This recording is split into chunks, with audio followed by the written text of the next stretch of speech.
It's my pleasure to introduce our first speaker of the morning, Jane Berry, who is a student at Boston College School of Theology and Ministry, whose talk is called Widening.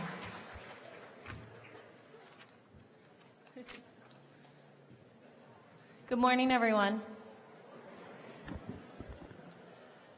We are called to act with justice. We're called to love tenderly. We're called to serve one another, to walk humbly with God. First of all, you're welcome for not singing that to you. But I open with a lyric from my favorite hymn because this song talks of our call. Specifically, I want to reflect on how we're called to love tenderly and humbly. The title of this talk is Widening Our Embrace, a call from LGBTQ, Catholics, and allies. Why widen our embrace, some might ask. I answer with this song. If we walk humbly with God, we see that God is constantly widening God's embrace and asks us to do the same with our compassion, love, and hospitality. We all probably know the name James Joyce, maybe from an English class, a quote on someone's Pinterest board, or maybe references in movies like The Notebook. But what you might not know is that Joyce was also a Catholic, an Ignatian theologian, in my opinion. And he says that the term Catholic means here comes everybody.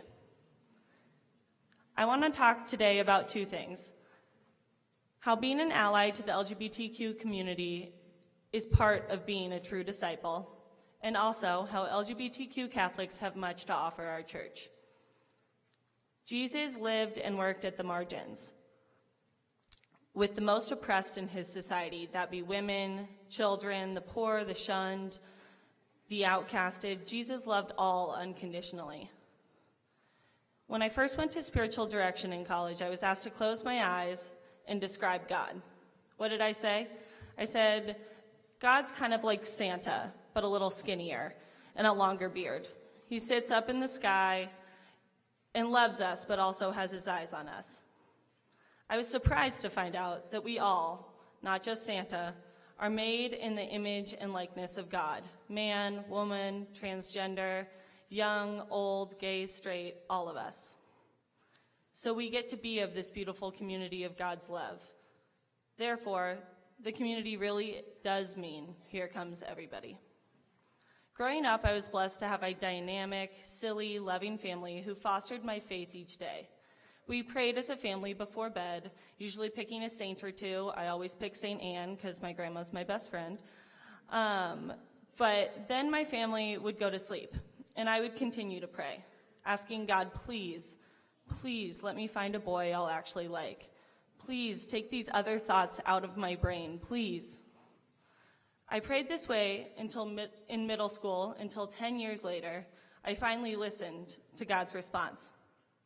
What I didn't realize as I lay in bed back then is that God all along was responding with a comforting embrace to be authentic in my love and open to the crazy mystery of the Holy Spirit.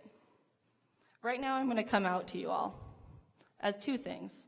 I'm gay and I'm also Catholic.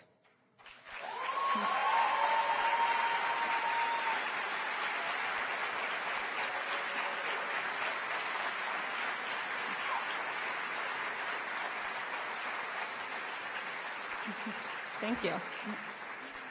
And I know that I'm called to minister to my church and my God. I can do this with confidence now because I came out when it was safe for me, when it was right for me. I didn't feel pressured to come out too soon. And when I came out, I was ready to stand with confidence and find ways to live my life authentically as a person of faith and a person of love. Widening our embrace is central to our Catholic tradition. The more I study this tradition, the more I hear that call. Catholic social teaching asks us to stand at the margins of the margins so that the loving embrace of God may be ever expanded. At the Synod on the Family this past month, Pope Francis said, "True defenders of doctrine are not those who uphold its letter, but its spirit. Not ideas, but people." Though church teaching has not yet shifted, The call to allyship is clear. Love your neighbor as yourself.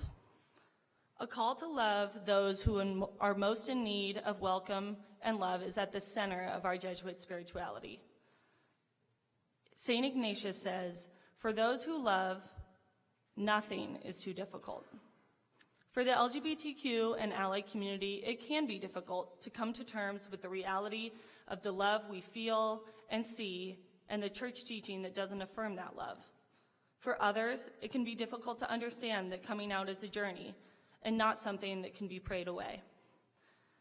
For others, being an ally to someone coming out or accompanying someone questioning their sexuality can be difficult, unfamiliar, or even uncomfortable. All of that is totally okay. But we must hear and know our call from God to lean into that discomfort, whoever we are. Pray and continue to love, because in a family of faith, listening to the innate God-given love in our hearts is much more profound than the letters written by man. Thank you.